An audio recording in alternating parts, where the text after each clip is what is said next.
তুফানের শুটিং এ ফের আবারও ভাইরাল সাকিবের নায়িকা মিমি চক্রবর্তী। সম্প্রতি ইন্ডিয়ার গণমাধ্যমে ভাইরাল এমন একটি ভিডিও, তাই বিস্তারিত জানতে ভিডিও সম্পূর্ণ দেখুন। সাকিব খানের শুটিং এর যে পরিমাণ মানুষ দেখা যায় অন্য কোনো নায়কের বেলায় তা দেখা যায় না। সাকিবের শুটিং মানে দর্শকদের দেখা যায় উপচে পড়া ভিড় করতে, তেমনি শুটিং এর বেলায় দেখা গেল এমন একটি চিত্র।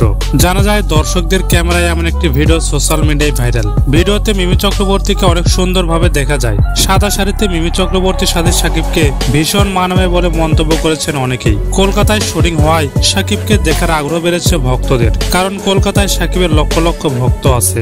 জানা যায় তুফান সিনেমার শুটিং শেষের দিকে বাজেট কম থাকায় রামজি ফিল্ম সিটিতে শুটিং করতে পারেনি পরিচালক রায়হান রাফি। আগামী কুরবানি ঈদে মুক্তি পাওয়া তুফান সিনেমা ইতিমধ্যে সবার মন জয় করে নিয়েছে। শুটিং সেট থেকে মিমি চক্রবর্তীর ফুটেজ ভাইরাল হওয়ার পর থেকেই তোলপাড় নেট পাড়ায়। সাকিবের এই সিনেমা দেশের বাইরে নতুন ইতিহাস সৃষ্টি করবে। তাহলে প্রিয় দর্শক, সাকিবকে ভালোবেসে থাকলে আমাদের চ্যানেল সাবস্ক্রাইব করতে একদম ভুলবেন না।